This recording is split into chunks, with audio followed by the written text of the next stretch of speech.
ओम शांति। 16 अगस्त 2025 के ईश्वरीय महावाक्य।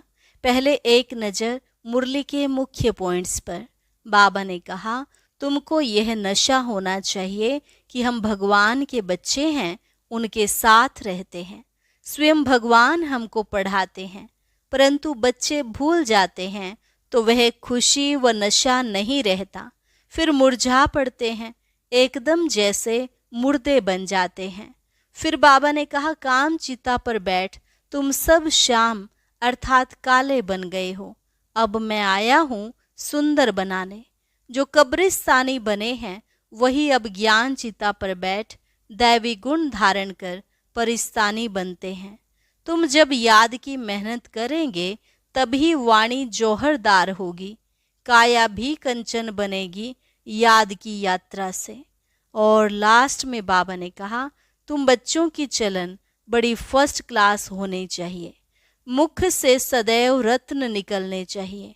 बुद्धि में रहे, अगर सारा दिन बाबा की सर्विस नहीं की, किसको रास्ता नहीं बताया, तो गोया हम अंधे रहे। और अब सुनते हैं महावाक्यों को विस्तार से। मुरली का सार। मीठे बच्चे, तुम्हारी एम ऑब्जेक्ट है वंडरफुल, रंग बिरंगी दुनिया, स्वर्ग का मालिक बनना। तो सदा इसी खुशी में हर्षित रहो, मुरझाया हुआ नहीं। प्रश्न, तकदीरवान बच्चों को कौन सा उमंग सदा बना रहेगा?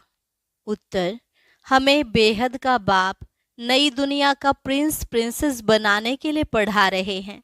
तुम इसी उमंग से सबको समझा सकते हो कि इस लड़ाई में स्वर्ग समाया हुआ है। इस लड़ाई के बाद स्वर्ग के द्वार खुलने हैं। इसी खुशी में रहना है और खुशी खुशी से दूसरों को भी समझाना है। गीत, दुनिया रंग रंगीली बाबा। ओम शांति। यह किन्होंने कहा बाबा को कि दुनिया रंग बिरंगी है? अब इनका अर्थ दूसरा कोई समझ ना सके। बाप ने समझाया है, यह खेल रंग रंगीला है। कोई भी बाइस्कोप आदि होता है तो बहुत रंग बिरंगी सीन सीनरियां आदि होती है ना। अब इस बेहद की दुनिया को कोई जानते ही नहीं। तुम्हारे में भी नंबरवार पुरुषार्थ अनुसार सारे विश्व के आदि मध्यंत का ज्ञान है। तुम समझते हो स्वर्ग कितना रंग बिरंगा है, खूबसूरत है, जिसको कोई भी जानते नहीं, कोई की बुद्धि में नहीं है। वह है वंडरफुल, रंग बिरंगी दुनिया। गाया जाता है वंडर ऑफ द वर्ल्ड। इसको सिर्फ तुम जानते हो। तुम ही वंडर ऑफ वर्ल्ड के लिए अपनी अपनी तकदीर अनुसार पुरुषार्थ कर रहे हो। एम ऑब्जेक्ट तो है, वह है वंडर ऑफ वर्ल्ड। बड़ी रंग बिरंगी दुनिया है जहाँ हीरे जवाहरातों के महल होते हैं। तुम एक सेकंड में वंडरफुल वैकुंठ में चले जाते हो, खेलते हो, रास विलास आदि करते हो। बरोबर वंडरफुल दुनिया है ना। यहाँ है माया का राज्य, यह भी कितना वंडरफुल है। मनुष्य क्या क्या करते रहते हैं दुनिया में, यह कोई भी नहीं समझते कि हम नाटक में खेल कर रहे हैं। नाटक अगर समझें तो नाटक के आदि मध्य अंत का भी ज्ञान हो। तुम बच्चे जानते हो बाप भी कितना साधारण है, माया बिल्कुल ही भुला देती है। नाक से पकड़ा, यह भुलाया, अभी अभी याद में है, बहुत हर्षित रहते हैं। ओहो, हम वंडर ऑफ वर्ल्ड स्वर्ग के मालिक बन रहे हैं। फिर भूल जाते हैं तो मुरझा पड़ते हैं।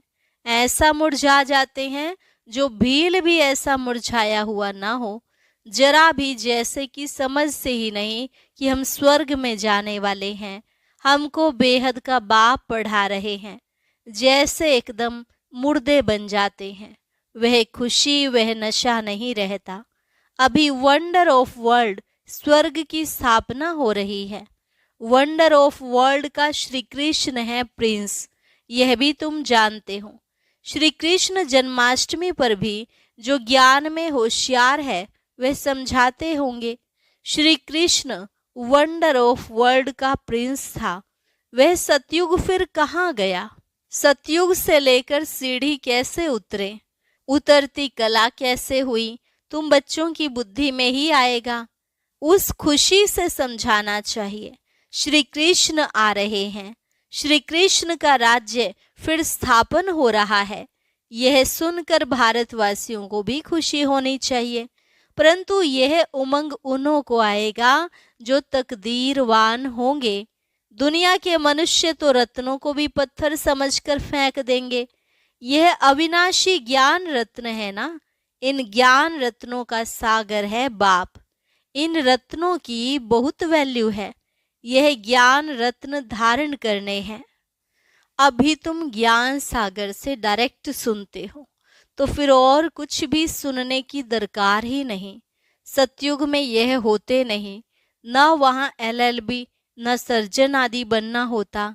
वहाँ यह नॉलेज ही नहीं, वहाँ तो तुम प्रारब्ध भोगते हो। तो जन्माष्टमी पर बच्चों को अच्छी रीति समझाना है। अनेक बार मुरली भी चली हुई है।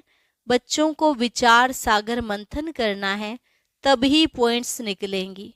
भाषण करना है तो सवेरे उठकर लिखना चाहिए, फिर पढ़ना चाहिए, भूली हुई पॉइंट्स फिर ऐड करनी चाहिए। इससे धारणा अच्छी होगी। फिर भी लिखत मुआफिक सब नहीं बोल सकेंगे, कुछ न कुछ पॉइंट्स भूल जाएंगे। तो समझाना होता है श्री कृष्ण कौन है। यह तो वंडर ऑफ वर्ल्ड का मालिक था।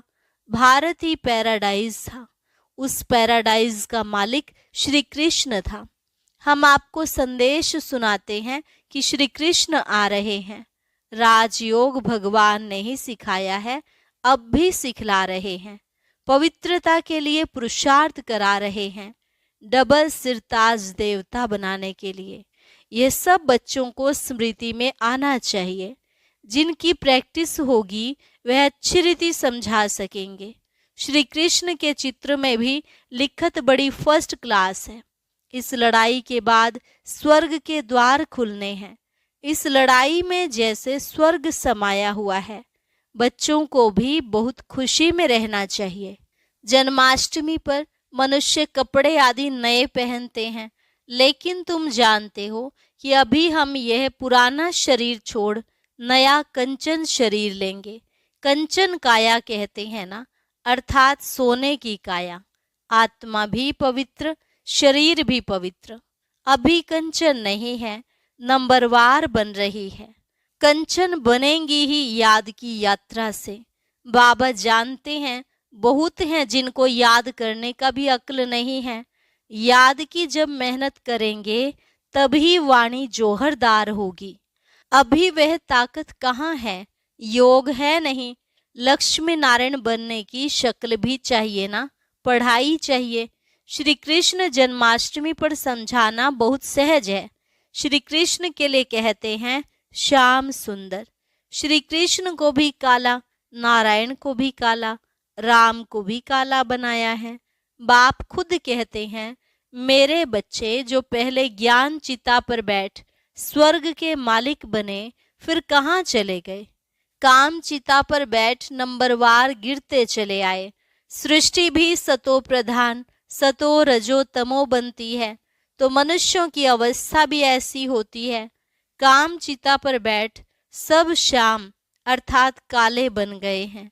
अब मैं आया हूँ सुंदर बनाने। आत्मा को सुंदर बनाया है।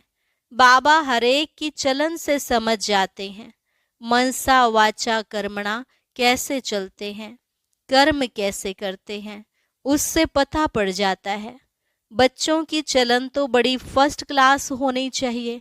मुख से सदैव रत्न निकलने चाहिए। श्री कृष्ण जयंती पर समझाने का बहुत अच्छा है। श्याम और सुंदर की टॉपिक हो। श्री कृष्ण को भी काला तो नारायण को भी, फिर राधे को भी काला क्यों बनाते हैं? श्री कृष्ण जी को भी काला तो नारायण को, फिर राधे को भी काला क्यों बनाते हैं? शिवलिंग भी काला पत्थर रखते हैं। अब वह कोई काला थोड़े ही है। शिव है क्या और चीज क्या बनाते हैं? इन बातों को तुम बच्चे जानते हो। काला क्यों बनाते हैं तुम इस पर समझा सकेंगे। अब देखेंगे बच्चे क्या सर्विस करते हैं। बाप तो कहते हैं यह ज्ञान सब धर्म वालों के लिए है, उन्हों को भी कहना है। बाप कहते हैं मुझे याद करो तो तुम्हारे जन्म जन्मांतर के पाप कट जाएंगे। पवित्र बनना है। किसको भी तुम राखी बांध सकते हो, यूरोपियन को भी बांध सकते हो, कोई भी हो, उनको कहना है भगवानू आज। जरूर कोई तन से कहेंगे ना। कहते हैं मामे कम याद करो, देह के सब धर्म छोड़ अपने को आत्मा समझो। बाबा कितना समझाते हैं, फिर भी नहीं समझते हैं, तो बाबा समझ जाते हैं इनकी तकदीर में नहीं है। यह तो समझते होंगे शिव बाबा पढ़ाते हैं, रथ बिगड़ तो पढ़ा न सके, इशारा देना ही बस है। कोई कोई बच्चों को समझाने की प्रैक्टिस अच्छी है। बाबा मम्मा के लिए तो समझते हो यह ऊंच पद पाने वाले हैं। मम्मा भी सर्विस करती थी ना। इन बातों को भी समझाना होता है। माया के भी अनेक प्रकार के रूप होते हैं। बहुत कहते हमारे में मम्मा आती है, शिव बाबा आते हैं, परंतु नई नई पॉइंट्स तो मुकर्रर तन द्वारा ही सुनाएंगे कि दूसरे किसी द्वारा सुनाएंगे, यह हो नहीं सकता। ऐसे तो बच्चियां भी बहुत प्रकार की पॉइंट्स अपनी भी सुनाती हैं। मैगजीन में कितनी बातें आती हैं। ऐसे नहीं कि मम्मा बाबा उनमें आते वह लिखवाते हैं, नहीं, बाप तो यहाँ डायरेक्ट आते हैं। तब तो यहाँ सुनने के लिए आते हो। अगर मम्मा बाबा कोई में आते हैं तो फिर वहां ही बैठ उनसे पढ़ें, नहीं, यहाँ आने की सबको कशिश होती है। दूर रहने वालों को और ही जास्ती कशिश होती है। तो बच्चे जन्माष्टमी पर भी बहुत सर्विस कर सकते हैं। श्री कृष्ण का जन्म कब हुआ यह भी किसको पता नहीं। तुम्हारी झोली अब भर रही है तो खुशी रहनी चाहिए, परंतु बाबा देखते खुशी कोई कोई में बिल्कुल है नहीं। श्रीमत पर न चलने का तो जैसे कसम उठा लेते हैं। सर्विसेबल बच्चों को तो जैसे सर्विस ही सर्विस सूझती रहेगी। समझते हैं बाबा की सर्विस नहीं की, किसको रास्ता नहीं बताया, तो गोया हम अंधे रहे। ये समझने की बात है ना। बैज में भी श्री कृष्ण का चित्र है, इस पर भी तुम समझा सकते हो। कोई से पूछो इन्हों को काला क्यों दिखाया है, बता नहीं सकेंगे। तुम भारतवासी ही परिस्तानी थे, अब कब्रिस्तानी बने हैं। फिर ज्ञान चिता पर बैठ दैवी गुण धारण कर परिस्तानी बनते हैं। सर्विस तो बच्चों को करनी है, सबको पैगाम देना है। इसमें बड़ी समझ चाहिए, इतना नशा चाहिए। हमको भगवान पढ़ाते हैं, भगवान के साथ रहते हैं, भगवान के बच्चे भी हैं तो फिर हम पढ़ते भी हैं। बोर्डिंग में रहते हैं तो फिर बाहर का संग नहीं लगेगा। यहाँ भी स्कूल है ना। क्रिश्चियन में फिर भी मैनर्स होते हैं। अभी तो बिल्कुल नो मैनर्स, तमो प्रधान पतित हैं। देवताओं के आगे जाकर माथा टेकते हैं, कितनी उनकी महिमा है। सतयुग में सभी के दैवी कैरेक्टर थे, अभी आसुरी कैरेक्टर हैं। ऐसे ऐसे तुम भाषण करो तो सुनकर बहुत खुश हो जाएं। मुख छोटा बात बड़ी, यह श्री कृष्ण के लिए कहते हैं। अभी तुम कितनी बड़ी बातें सुनते हो, इतना बड़ा बनने के लिए तुम राखी कोई को भी बांध सकते हो। यह बाप का पैगाम तो सबको देना है। यह लड़ाई स्वर्ग का द्वार खोलती है। अब पतित से पावन बनना है, बाप को याद करना है, देहधारी को नहीं याद करना है। एक ही बाप सर्व की सदगति करते हैं। यह है ही आयरन एज्ड वर्ल्ड। तुम बच्चों की बुद्धि में भी नंबरवार पुरुषार्थ अनुसार धारणा होती है। स्कूल में भी स्कॉलरशिप लेने के लिए बहुत मेहनत करते हैं। यहाँ भी कितनी बड़ी स्कॉलरशिप है, सर्विस बहुत है। माताएं भी बहुत सर्विस कर सकती हैं। चित्र भी सब उठाओ, श्री कृष्ण का काला, नारायण का काला, रामचंद्र का भी काला चित्र उठाओ, शिव का भी काला, फिर बैठ समझाओ देवताओं को काला क्यों किया है। श्याम सुंदर, तो ऐसे ऐसे चित्र इकट्ठे करना चाहिए, अपना भी दिखाना चाहिए। श्याम सुंदर का अर्थ समझाकर कहो कि तुम भी अब राखी बांध काम चिता से उतर ज्ञान चिता पर बैठेंगे तो गोरा बन जाएंगे। यहाँ भी तुम सर्विस कर सकते हो। भाषण बहुत अच्छी रीति कर सकते हो कि इन्हों को काला क्यों किया है, शिवलिंग को भी काला क्यों किया है, श्याम और सुंदर क्यों कहते हैं, हम समझाएं। इसमें कोई नाराज नहीं होगा। सर्विस तो बहुत सहज है। बाप तो समझाते रहते हैं, बच्चे अच्छे गुण धारण करो, कुल का नाम बाला करो। तुम जानते हो अभी हम ऊंचते ऊंच ब्राह्मण कुल के हैं। फिर राखी बंधन का अर्थ तुम कोई को भी समझा सकते हो, वेश्याओं को भी समझाकर राखी बांध सकते हो, चित्र भी साथ में हो। बाप कहते हैं मामे कम याद करो। यह फरमान मानने से तुम गोरे बन जाएंगे। बहुत युक्तियां हैं, कोई भी नाराज नहीं होगा। कोई भी मनुष्य मात्र किसकी सदगति कर नहीं सकते सिवाय एक के।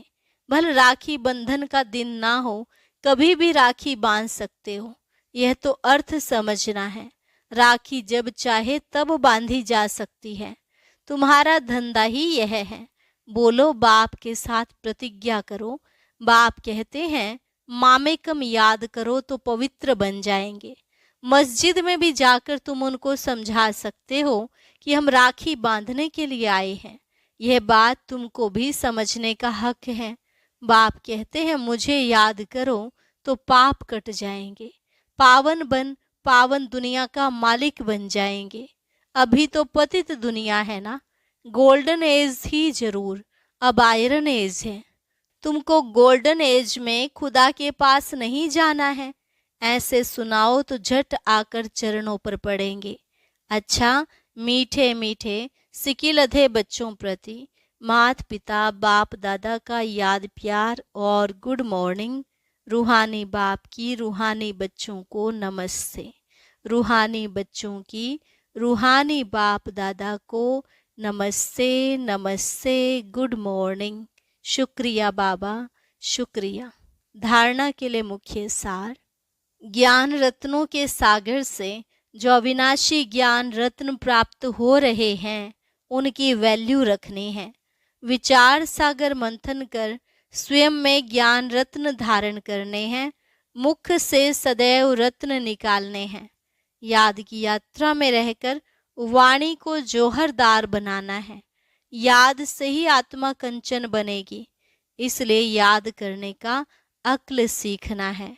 वरदान, मेरेपन के सूक्ष्म स्वरूप का भी त्याग करने वाले सदा निर्भय बेफिक्र बादशाह भव। मेरेपन के सूक्ष्म स्वरूप का भी त्याग करने वाले सदा निर्भय बेफिक्र बादशाह भव। आज की दुनिया में धन भी है और भय भी है। जितना धन उतना ही भय में ही खाते, भय में ही सोते हैं। जहाँ मेरापन है वहाँ भय जरूर होगा। कोई सोना हिरन भी अगर मेरा है तो भय है, लेकिन यदि मेरा एक शिव बाबा है तो निर्भय बन जाएंगे। तो सूक्ष्म रूप से भी मेरे को चेक करके उसका त्याग करो तो निर्भय बेफिक्र बादशाह रहने का वरदान मिल जाएगा। स्लोगन, दूसरों के विचारों को सम्मान दो तो आपको सम्मान स्वतः प्राप्त होगा। दूसरों के विचारों को सम्मान दो तो आपको सम्मान स्वतः प्राप्त होगा। अव्यक्त इशारा, सहज योगी बनना है तो परमात्मा प्यार के अनुभवी बनो। एक तरफ बेहद का वैराग्य हो, दूसरी तरफ बाप के समान बाप के लव में लवलीन रहो। एक सेकंड और एक संकल्प भी इस लवलीन अवस्था से नीचे नहीं आओ। ऐसे लवलीन बच्चों का संगठन ही बाप को प्रत्यक्ष करेगा। आप निमित्त आत्माएं पवित्र प्रेम और अपनी प्राप्तियों द्वारा सभी को श्रेष्ठ पालना दो, योग्य बनाओ अर्थात योगी बनाओ। और अभी सुनते हैं आज का अव्यक्त ज्ञान मोती।